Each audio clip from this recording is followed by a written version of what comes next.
Hi, this is Joe with Prep Agent. I'm here to get my friend Mike past the real estate exam, which he's taking tomorrow. Mike, are you nervous?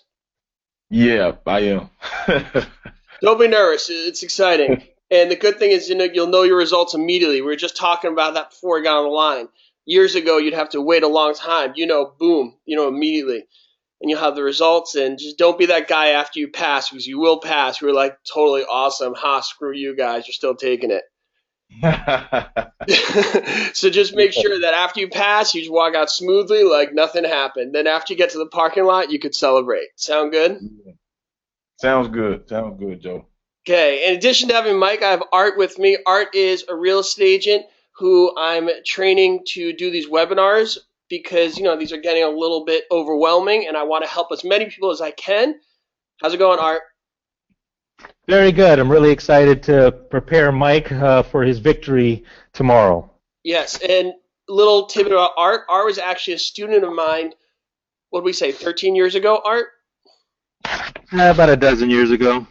Yeah, let's not date ourselves too much. But yeah, so we're excited to do this, and let's just get started. So Mike sent us some questions, but more importantly, sent us some concepts. First thing Mike did, which is the thing that everybody hates, is he asked us to go over math. Boo, math. We all hate math. How much do you hate math, Mike? A lot. I'm not a math guy at all.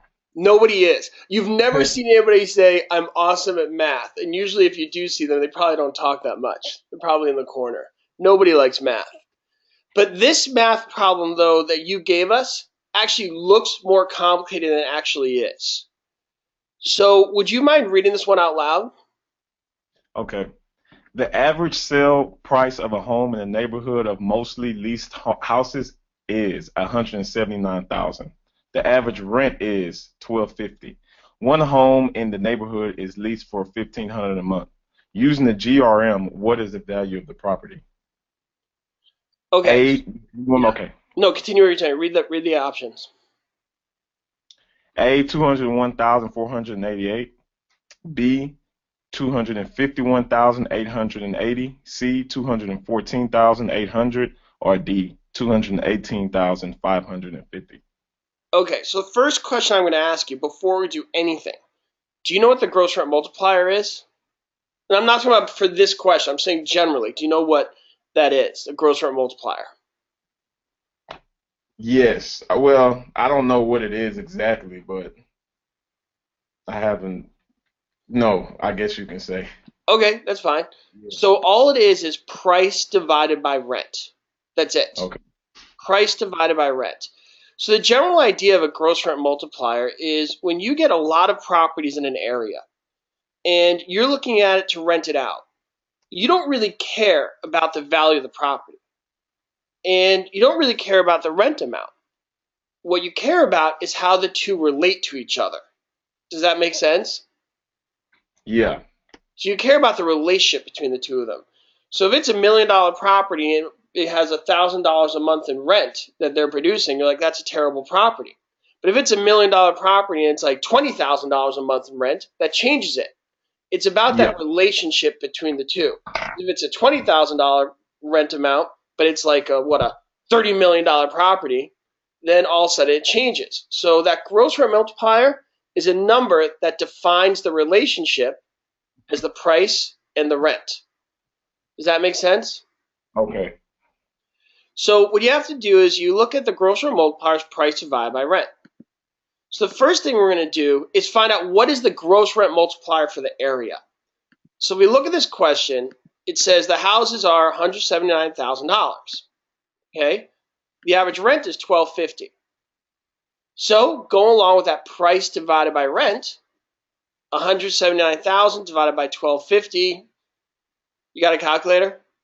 Yes, I'm doing it right now. Okay.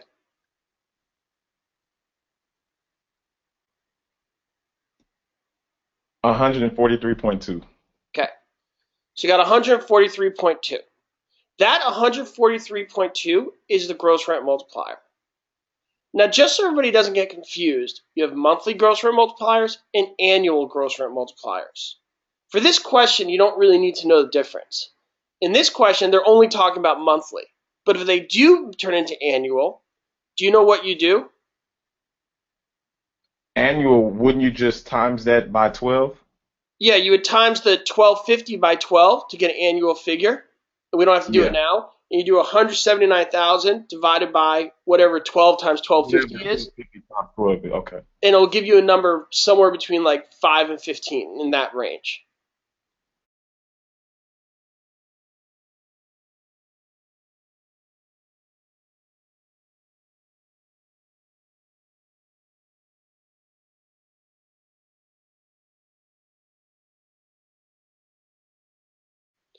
Okay.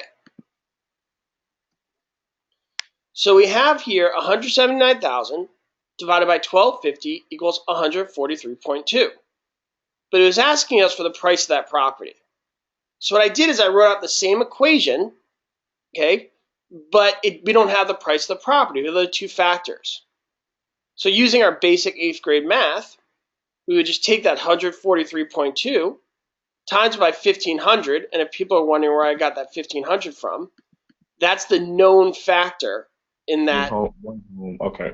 that property in that question, because it was asking what the value is. So I multiply 143.2 times 1,500, and I get my answer. Did you follow me there? Yeah. Okay.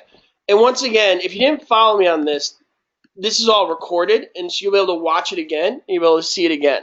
And also, I do a really nice video on gross rent multiplier that I would like you to refer to when we get off the line. And it's a video purely dedicated to that, and it goes over that monthly and annual bit that I just described.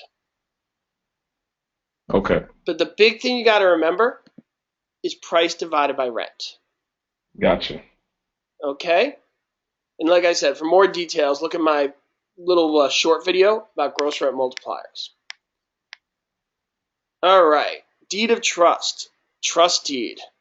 This is a big one. So I'm going to talk about this one for a little bit. Then Art, I'm going to let you chime in on some of the other stuff we have coming up in a little bit. What do you think, Art? Excited. Very excited. Art's waiting in the wings. He's super pumped to get it going. I'm holding him in the gates. So, Mike, what do you know about a deed of trust or a trust deed? A deed of trust or a trust deed? Yeah, same thing. Um, I'm not real good on deeds. No, I know. Let's see. So I'm not gonna I'm not gonna butcher this one, so I'm just gonna let you. Okay, that's fine. So Yeah. deed of trust, okay, is used when you have three parties dealing with a loan. Okay, you have a trustor. Okay, Trust yeah, what are you gonna say? trustee Good, and the beneficiary. good. So you do know more. You know more than you're letting on. Yeah. Okay, good. Okay, so you have the trustor, trustee, and beneficiary. Here's what we have to know is our OREE rule. Do you know the OREE rule? I know the ORE rule, but I don't know the song by heart. That's fine. That's fine. I mean, they're not going to quiz you about the song on your exam, so don't The worry about it. OR is the give or, the EE is the receive E. You know. Good. Exactly. Yeah. So if you just know that, you're already Yeah. one step ahead. So even if you don't know what everything else is here, the trustor is given something, the trustee is receiving something. Yes. What the trustor is giving is something called legal title.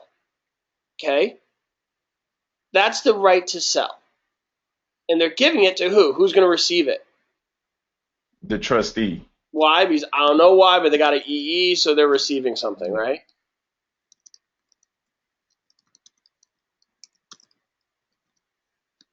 Okay. So what that legal title represents is the right to sell, the right to sell the property. All right? Okay. Yeah. So the trustor is going to borrow from the beneficiary. The beneficiary says, if you want to borrow from me, give legal title to the trustee. And if you don't pay me, the trustee will sell that property in a foreclosure, a trustee sale. Okay. Does that make sense? Yeah. And once again, I also have a video specifically on trust deeds you can look at too. But the gist of it is trustor is giving legal title to the trustee who will have the right to sell it. Why do they sell it? Because you're not paying the beneficiary. And what the trustor keeps after he gives it to him is something called equitable title, which is the right to use and possess.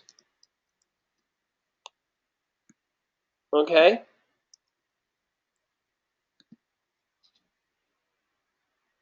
How you doing, Mike? I'm doing good. All right, good. So equitable title is the right to use and possess. Legal title is the right to sell. Okay? All right. So we're moving forward here, and we could come back to this in a second. We could come back in this. All right. Have you ever heard of these? Well, first of all, let me ask you, before we go here, what's a deed? A deed is the evidence of transfer. Excellent. So deed is that evidence of transfer, and there's a lot of different deeds: quitclaim deeds, reconveyance deed, warranty deeds, general warranty deeds, and they all have different purposes and provide different information and different levels of security. One of the ones you asked me about was the special warranty deed versus the general warranty deed. First thing I did is I wrote the similarities between the two. And the similarity is they both show the seller owns title, the seller is legally allowed to sell the property's not already been sold, and is free of debt of other claims, and the seller is responsible for any problems or faults with the property. But there's a big difference between the two of them. Do you know the difference at all between the two of them? Yes, I have an idea, Joe, of the difference. Let's hear it. So the general warranty deed it's just I just think of it as being the most common deed of the two. That is true. Yeah. In fact, Art mentioned that to me before. Right, Art? Yeah. Yep. Most people actually are offered the general warranty deed as part of their package. So do you know why, Mike? Because the deed like gives title to the sovereignty of the soil is what they have there. You're using the fancy legalese. Don't tell me you talk like that every day. So yes, it's the sovereignty of the soil. So do you know the gist of it though? I'll pass it off to Art here. Art, what's the gist of it between the general warranty deed versus that special warranty deed? Simply put, the general warranty deed covers the property's entire history, from very, very beginning, and the special warranty only covers it from the time, more or less, the owner owns it. So basically, if I was flipping a property and it took me a year to put a whole thing together, a special warranty will only cover the time I became owner. So if things happened prior to, things happened, way before I owned it, whether it was, something to do with the city, the land itself in general, or the previous ownership that had some legal claim to it, I had no idea of any of this. More or less, my warranty just covers what I was responsible for. Okay, gotcha. So, and as you study and as you have your exam tomorrow, what I really want you to do is pull out really concise key concepts. So, the key concept I want you to pull out of this is a general warranty deed covers the entire life. Special warranty deed covers only the life of the property during the seller's ownership. Okay. That's the key point here. So you really want to try and narrow it down. Art explained it spot on. And I want you to take his explanation and really try and narrow it down to a few words. Okay. So here's the more technical bit. Could you read this out loud for all our viewers in YouTube land? Many years of unbroken chains of title with grantors, settlers, conveying general warranty deeds to grantees, buyers, typically ensures that future owners will face no title challenges. Okay, so when it says chains of title, what do they mean by that? So Art kind of alluded to that without using that word chain of title. Yeah. So What is chain that? of title meaning that all of the owners of the property. Right, and that's what he was referring to, that history of ownership, the chain of Okay. title. You see those title searches, and then title companies will look at that. So that chain of title refers to that history of ownership. So that's a general warranty deed. Okay. Okay, special warranty deed. So let's read this one out loud for everybody in YouTube land. So special warranty deed. Special warranty deeds. Special warranty deeds guarantee that the grantor conveyor owns the property and has had no title problems during his period of ownership. The document offers buyers more protection than the quitclaim deed, which makes no warranties that the grantor actually owns the property, nor does the grantee that the seller has the legal right to sell. Therefore, special warranty deeds are better than a quitclaim document, but not as secure as general warranty deeds. Right, so you read a nice paragraph there. Now, for the purpose of your exam, what one or two words do you want to pull out of that paragraph? Conveys well, special warranty deeds guaranteed that the grant It's actually more. during his period of warranty of ownership. Yeah, Yeah, only during that's seller's actually like ownership. 5 words. Excuse me. Yeah, so during his period of ownership, that's the key part you want to pull out of this. Yeah. And for all your definitions, you want everything to come out in like one or two words. Yeah. And you see, I tried to do that in another sample here. General warranty covers the property, entire history, special warranty during the ownership of the property.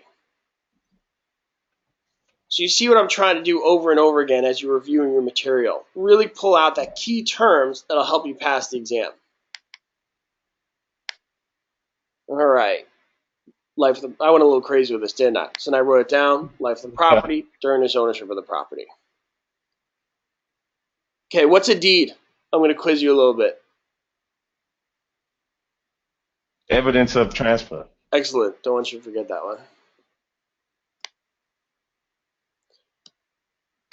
Okay, a quitclaim deed.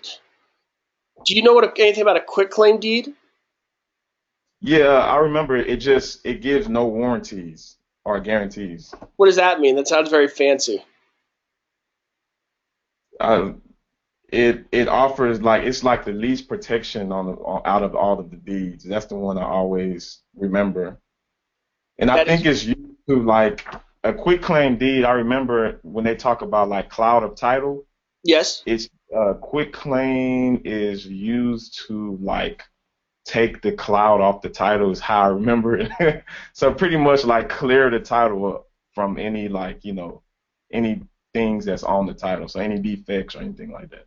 That's pretty good. You're exactly right. It does have to do with a cloud on title. So cloud on title, what is a cloud on title? You just mentioned it. Say it again. A cloud on title is when you have any like defects or anything on the title. What would be the example of a defect on the cloud on title? A lien. Okay. Or confusion with a mechanical lien or something like that. Yeah, or confusion with people's names. Yeah. I think in one of my videos I used the example of a woman who buys the property as a single person, but then she marries you, and now she's trying to sell the property. That property is still under her name as per when she was single. Okay. So then you have a cloud on title. Is it easy to fix? Sure, but still you gotta fix it. Because the name on the property is not the same as the name trying to sell it. Art, do you want to elaborate on that at all? Yeah, I mean, again, the quitclaim is something that most people will do to transfer, to family. Usually when they transfer to family, there is no warranty involved. It is more or less as is, and they got to figure it out. I'll give you an analogy. Think of your Aunt Becky giving you giving you her beat up Oldsmobile as your first car. All she needs to do is just sign the pink slip to you, and more or less like a gift. Yeah. And you don't have a warranty or anything. You'll just take it as is, and you're responsible. You're not going to give her the bill. whenever you need some mechanical issues or whatever. So think of it like that. It transfers the interest from one person, which is the grantor, to the other, the grantee. Yeah, and I think, Michael, you got that one pretty well down. It's just immediate way to transfer interest and change name on title. All right? Okay. Okay, so there's no express implied warranty. So when we narrow it down, the key words, because what I hear with a lot of what you're saying is you have a general understanding of stuff, but you're always getting confused with a lot of verbiage. Like we talked on the phone, and I got a gist for your personality. And you don't use words, like implied warranties or whatever the word was you used for the security of the land. You know what I'm saying? Yeah. When you're using these legalese, sometimes that confuses a little bit. And that's why it's important just to get to the initial key concepts of it and make it simplified for you to understand, not only so you can pass the exam, but so you can relay this as you go on to practice real estate. Okay. Man, I'm correct. Those aren't words you use in your everyday, talk with your friends, right? No, they're not. Right. And by using another language, what you're doing, you're almost making it more confusing. So really work hard to try and put them in terms that you would understand in everyday life, and then everything will just kind of fall into place. Otherwise, you just might as well be memorizing Greek. I assume you don't speak Greek, do you? No. Yeah, me neither. Okay. I don't know why Greek's always the example of things people don't understand. It is. Right? It's like it might as well be Greek. Like, what do the Greeks do? Like, Chinese is just as hard. Anyway. Okay, here we go. So no express or implied warranties. That's the key words you nail it down to. Okay. Okay, so now I got a little confused with this one. So you also asked me a bargain and sale deed. And I looked at the quitclaim deed, and I was like, gosh, and I spoke to Art as we were preparing for your webinar, and I was like, Art, this looks pretty similar to me. How are we going to explain this to Michael? And Art picked it up beautifully. So Art, do you want to take it from here? Because you really hit this one on the head when we were preparing for his webinar. Yeah, bargain deed and sale deeds, they're both the same, but these are not necessarily used throughout the country. Only a few states that actually have this. It's like Oregon, Washington, New York, apparently Wyoming, Texas. And Colorado. Okay. Yeah, and apparently Texas. But basically, it's another type of, it's a type of quitclaim deed. It's really used by local governments or banks in foreclosures. Some people actually use it to transfer to a family or a trust fund. But the issue here is these bargain or sale deeds do not come with any warranty. So it's buyer beware. It is sold more or less as is. And, the warranty, there is no warranty there. So it's one of those situations where buyer beware. Like people buy land and, you don't really know what's on the land. There could be some encumbrances or issues with, and this is some that you actually have to do further investigation. But for the most part, for example, if you're buying a foreclosed property, the city or the banks, they're not going to spend any more money than they need to do any research. They're going to leave that up to you. So again, it's another form of transferring title, like a quitclaim, but in this instance, it is more or less based on foreclosures and government transactions. Does that make sense? Yeah. So he's saying that it's a type of a quitclaim, and it's basically almost the same, but this one is only based on government, like foreclosures and stuff like that. Right. So, if you had to really simple it down to a few words, like I know may not be able to do a few words, but you get the principle of what we're trying to do as we teach people for the exam. How would you really nail it down to like a sentence, like a quitclaim deed that's specific to government foreclosures? Absolutely. Government foreclosures that don't have any warranty. Or, any... Go on. No, I'm good. So, Michael, does that help a little bit? This one was a little tougher when you asked about this one. Yeah, it was kind of confusing a little bit when I was reading it too, but I'm kind of getting the difference, like For me, the light bulb went out. Went on when it dawned on me, as Art was saying, it's a type of quitclaim deed. I was like, okay, now I'm starting to get what this is all about. Okay. So it's another form of immediate transfer. And the gist of it, like the quitclaim deed, there's no implied warranties. And the simple way to say no implied warranties, what you see is what you get, man. If there's problems that are with this, sucks for you. Yeah. Buyer beware. Buyer beware. Yeah. You know Latin for buyer beware? I'll be really impressed if you do. No, I don't. Caveat emptor. Caveat emptor is buyer beware. Other Latin that could come up on your exam, according to value, ad valorem. Yeah. And you actually mentioned one. Actually, I don't know if we mentioned this today. A lease pendens is Latin for lawsuit pending. You ever heard that term before? Lease pendens? Yeah. Lease pending is lawsuit. Yep. Yes. And the reason maybe think of that is with lease pendens, they're suing over title.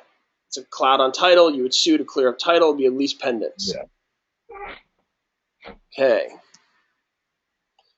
Just more about that bargain and sale deed we already spoke about.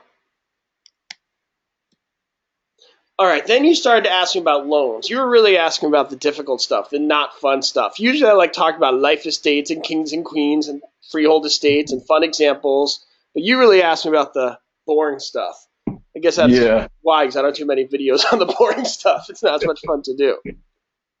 So when you asked me about a package loan, first, what's your understanding of a package loan?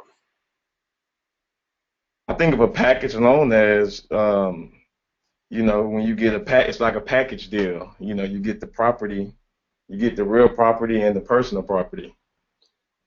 That's spot on. Like, and frankly, I'm almost afraid to give you more information than that because I don't want to confuse you, but I'll do it anyway.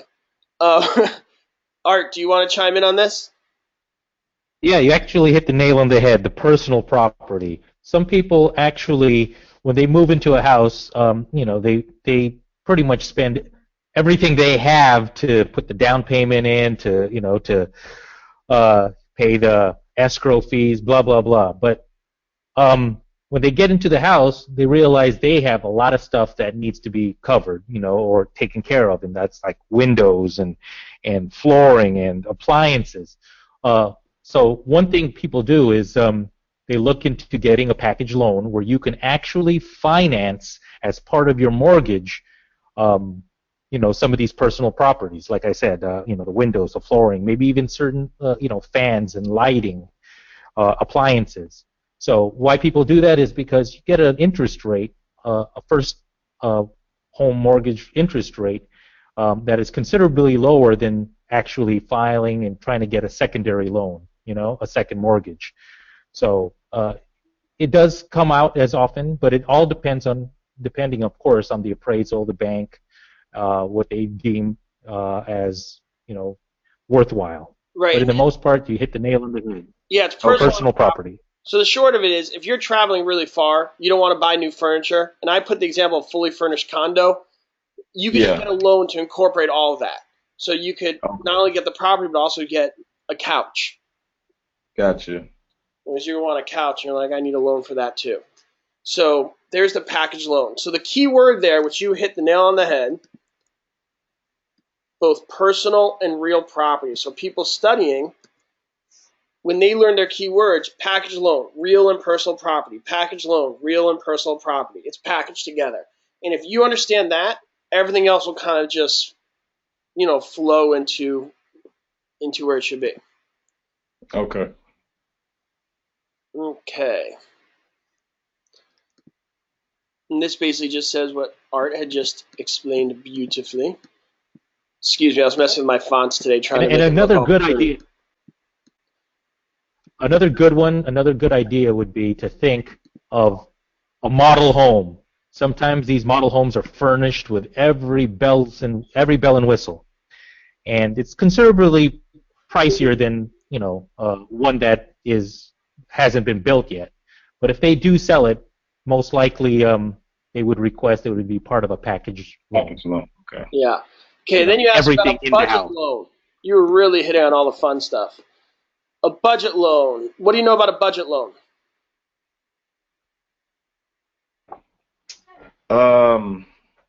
A budget loan this is like one that I had trouble. Well, this is one that I had trouble remembering, like Well, all this is the. a great one for us to go over because you actually hit Yeah. on many concepts that I could use to go on tangents to help you review for the exam. So I'm Okay. actually really happy you asked me about this one. So, all right, Art, give me the very simple definition of a budget loan. Okay. Basically, when you purchase a house, you all will be responsible for the principal and interest. That's a given. However, you also are responsible for taxes on the property, like we were talking earlier. Texas has a 3% and California has a 1.1%. But you're responsible for the taxes and insurance. The term that you'll probably hear from a mortgage company is the word impound. When people say, hey, would you like your taxes and insurances impounded? Basically, they're saying, would you like that to be a part of your monthly loan payment? So that is considered a budget loan when everything is all put together. So does Principal, that make sense? interest. And that's the simple of it. It's tax and insurance lumped into your loan. Okay. Does that make sense? Yes, it does. So then I'm going to follow up with another question for you. Why is it important that the mortgage lender wants those taxes paid? Why do they care? I mean, can they get their money? I mean, they're like, hell, we'll get our money. We don't care if you pay your taxes or not. Or do they care? Um, because it's lumped onto one payment. Well, let me ask you this. If you owe, let's call it $2, all right? Mhm. And $1 for the bank, $1 for the taxes. Okay, you owe $2. But you only have $1 in your pocket. Who's getting that $1? Oh, you The you taxes or saying the bank? The government or the bank? the bank? No. So if you owe the Oh, bank $1, you owe the government $1, and you only oh, have okay. one The dollar in your government was pocket. giving it $1 before. Okay, gotcha.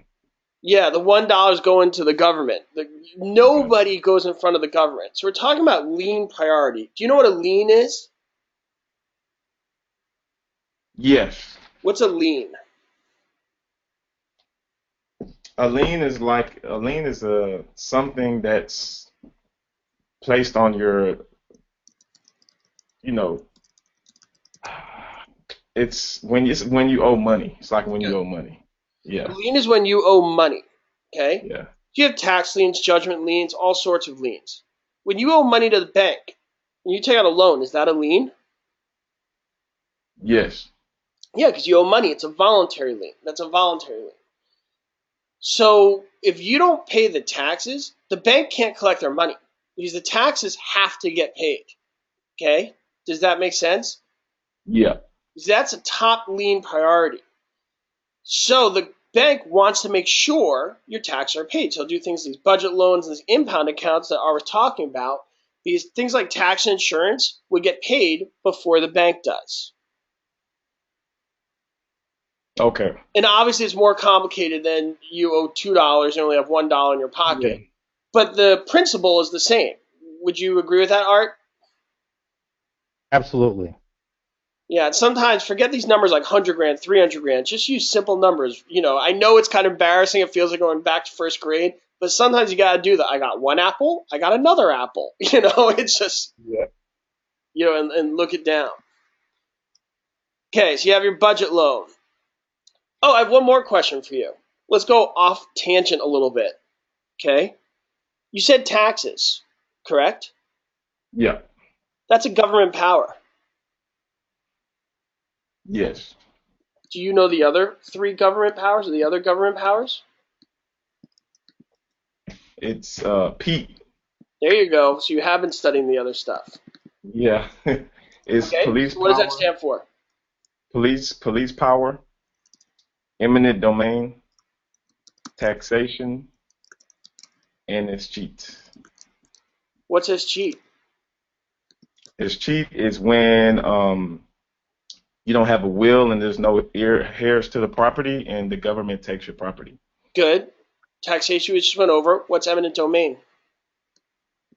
Eminent domain is when the government has the right use of land, like to use your land, to take over your land. Good. And police power? Police power is when the government has the right to take over your land for the good of the public. Got it. What I'm getting from you, and correct me if I'm wrong, you're a lot like me in that you learn things better when you could see real, practical, visual examples, like when it makes sense to you on real terms. These are things you're struggling with, like things like math, things like loan terms, and some of these deed things. They're very abstract. They're not things you see, and so then it's harder for you to learn.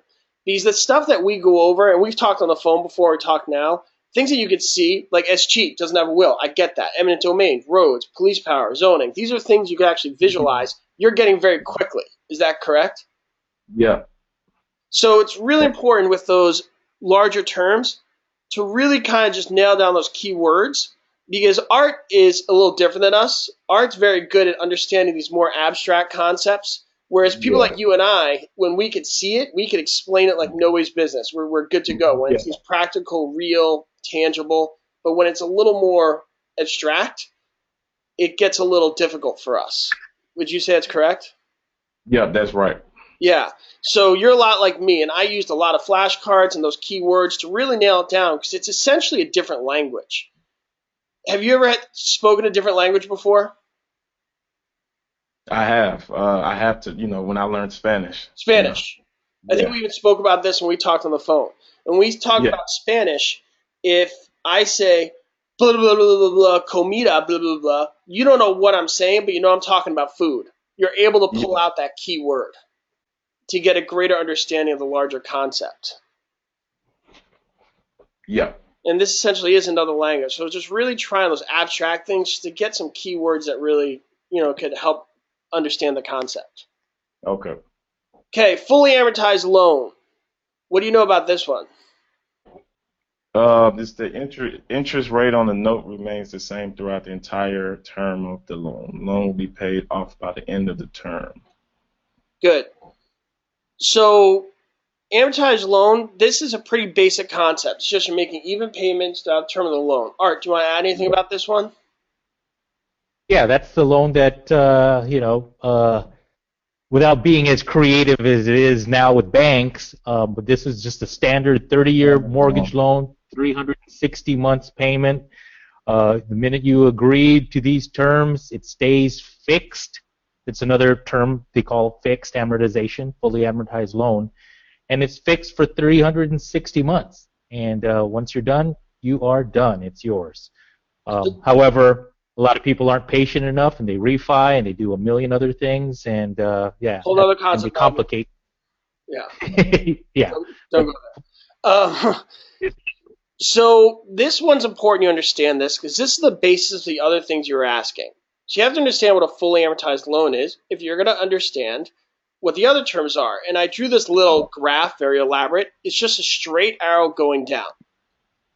You owe $10 here, at the end you owe zero. You paid it off for 10 months. Okay? Fully amortized loan. And you'll see why I drew that graph in a second. Do you know what a balloon loan is, Mike? Yeah, this one is like, I think of it covers like more than one piece of, like one property. Not yet. That's a different one. You're confusing the ones you've... Oh, blanket. That's a blanket loan I think I'm thinking about. You're talking about the blanket loan. That's right. Yeah. Okay. Yeah, blanket loan. Okay. So this one, here, I'll give you a hint. It doesn't fully amortize over the, okay. Going along with my little arrow graph, this is what the balloon loan looks like. Okay. Okay. Yeah.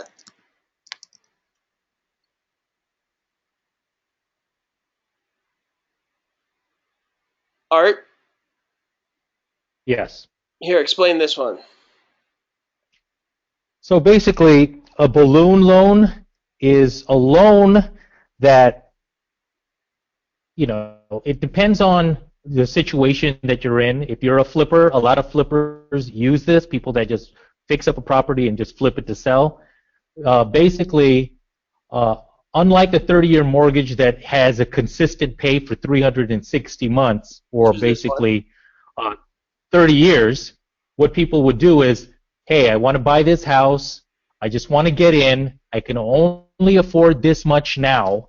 Instead of, let's say, $3,000 a month for a house, I can only afford just, the bare minimum. And the bare minimum for some people, is just the interest. So you could pretty much pay the interest on a balloon mortgage and not much of the principal for, let's say, 5 years to 7 years. Those are the average terms on balloon loans, 5 to 7 years.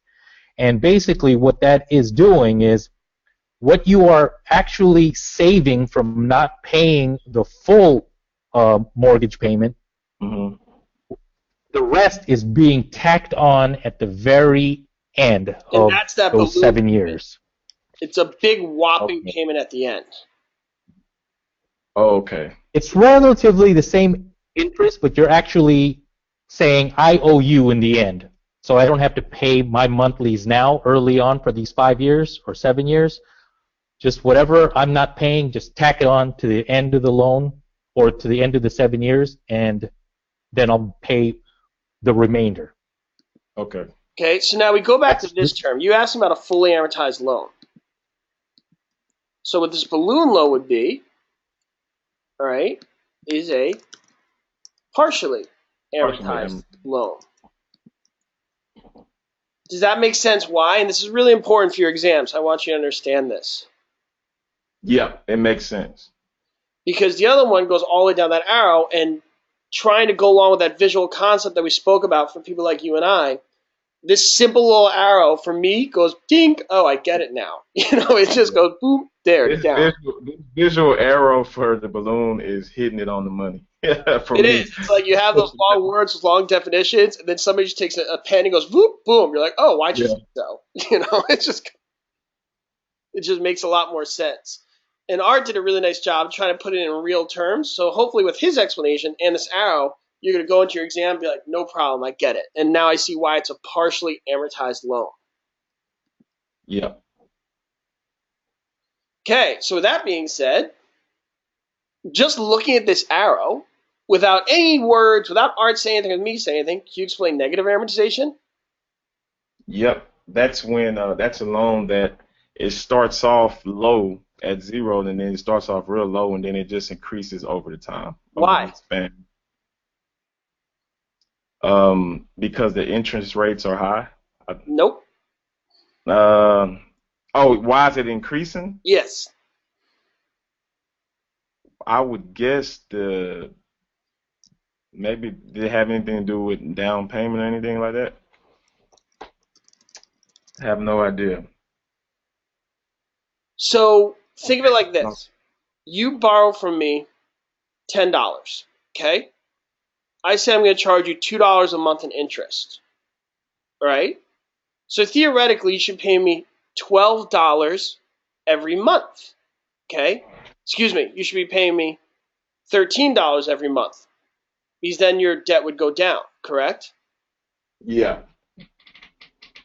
If it was negative amortization, you borrowed $10 from me, and then I said $2 a month, but you only pay me back $1 every month.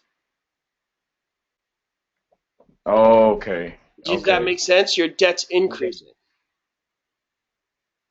Okay, you're not paying the whole part of it, so it's increasing. Right. You're actually watching.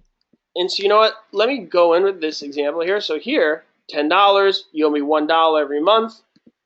You owe me $2 interest, you only pay me $1. So at the end of the year, theoretically, you would owe me $22. Because you owe me $1 in interest every month. Yeah. This one would be, at the end of this, you owe nothing. 0. A balloon loan, you owe me, like we said, $10. You're paying off that $3, but at the end of, what Art, you say, 7 months? 7 years, 5 to 7 years. 5 to 7 years, excuse me. It goes boom, down, where you pay off the entire thing. Yeah. Okay. So with that being said, let me give you. Okay, go on. Let me give him one more term to look at. What would this be using our arrow graphs? You ever seen anything like this? So you're only paying the interest. You're only paying the interest on the loan. So to use my example, you borrow $10, I charge you $2 interest a month. You're only paying the $2.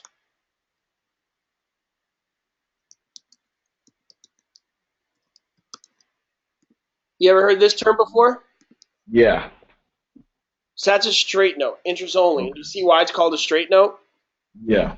Yeah, you see the line, you're like, oh, it's a great name for it. Who thought of that? Yeah. Art, you were about to say something. I interrupted you. Yeah, think of the negative amortization. You own any credit cards, Mike? Yes, I do. Okay, let's say we'll call it a Macy's card, and okay. You owe $100 on it, and every month it's $20, right?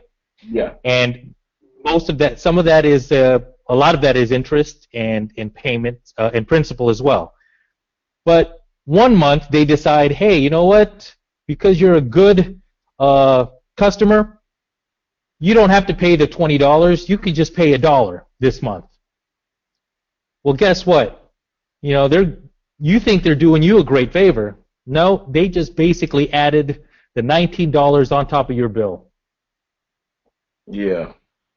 See, so now your balance is increasing every month.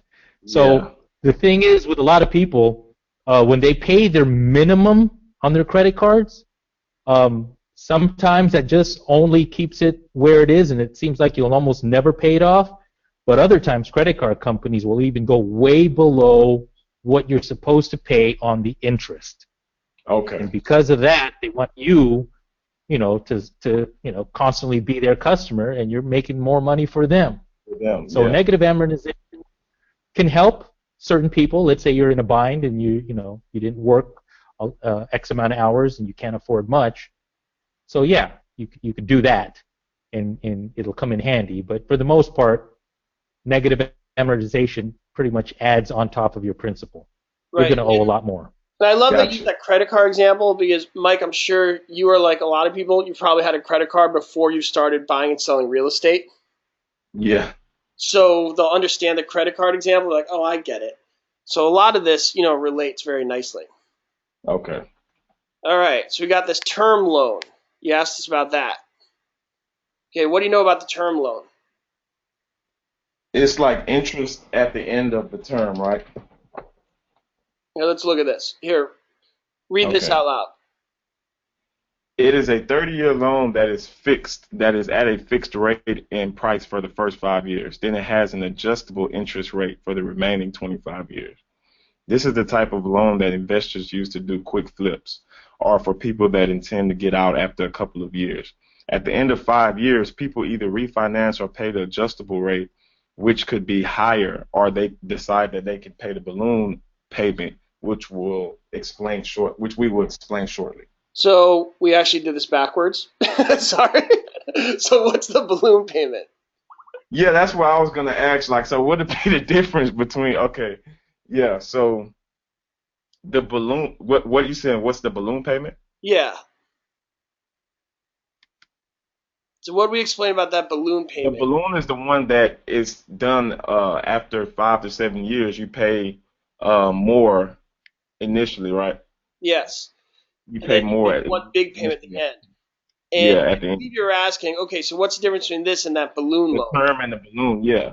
So Art, do you want to pick that up? Yeah, it's very simple. But the 5 and 7 years of the balloon payment, once you're done with that term, you have one whole lump sum. So if it's $200,000 you owe, you pay that $200,000. The term loan, you could set it up where you have the 5 years at one particular rate. Let's say it's a 1% rate, just because you need to get in, instead of, let's say, a 4 or 5% interest rate. But then after your 5 years of paying 1%, it's already set up that the remaining 25 years will be at another rate, and that could be already fixed at maybe 5%. So you pretty much already know what your payments are going to be for the first 5 years, and then what your payments are going to be for the next 25 years, which will probably be much higher based on the fact that your first 5 years you got a great rate. Make sense? Yeah. A lot of this, again, people use this for flipping properties. Yeah. Because they use it, again, very similar to what people would do on a balloon loan. They just want to get into a house, and they'll figure out in the next 5 to 7 years what the heck I'm going to do. Okay. All right. Okay, so we got a few more here that you asked. Then we're good to go. Blanket loan we went over. So what do you know about the blanket loan? It covers more than one piece of property. Okay. You can put more than one property on a note. Excellent. That's all I really want you to know for the exam. But I don't know, Art, can you put this in more real life terms? Yeah, land developers. When you start going, let's say you drive out to Vegas and you start seeing all these home builders or these houses, these cookie cutter homes being built. The developer, the owner more or less, secured a blanket loan from the bank, a blanket loan that pretty much covers the entire parcel, and then from there they individually subdivide and sell each one by one. But yeah, the blanket loan covers more or less the entire parcel. Okay. Yeah. Think developers, think cookie cutter homes, model homes, all of that stuff. But in essence, it's one large piece of property, and that they ended up subdividing and selling it off. Oh, okay, gotcha. So, Mike, so at this point, we went over those questions. It's actually almost been an hour. Did we cover them pretty well? Is there anything else you wanted to ask us about? What's on your mind? No, though you guys covered them pretty well. I was having a hard time trying to get like key words for these things, like a lot of these, like the loans and the deeds and stuff like that. But now I have a lot of the key words for it down. Good. So then, with that being said, you ready to wrap it up and hit the books and start studying, or relaxing? I don't know, maybe go watch some TV and get a massage to relax. Yeah. All right.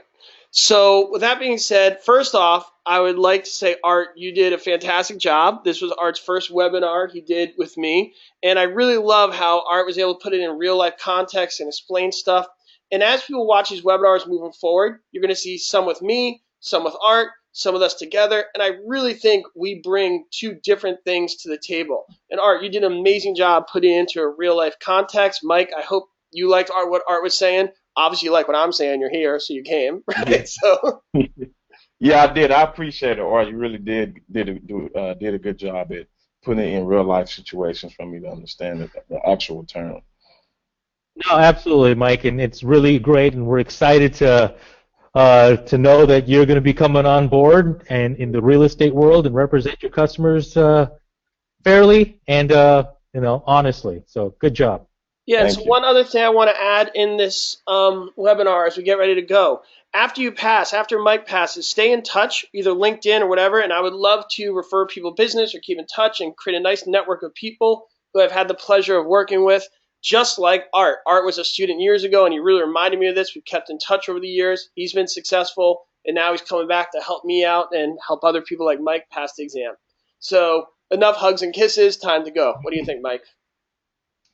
Yeah, that'll do it. I really appreciate you guys. All right. Thanks. And keep in touch and let me know how it goes. This is Joe with Prep Agent. Talk to you guys later.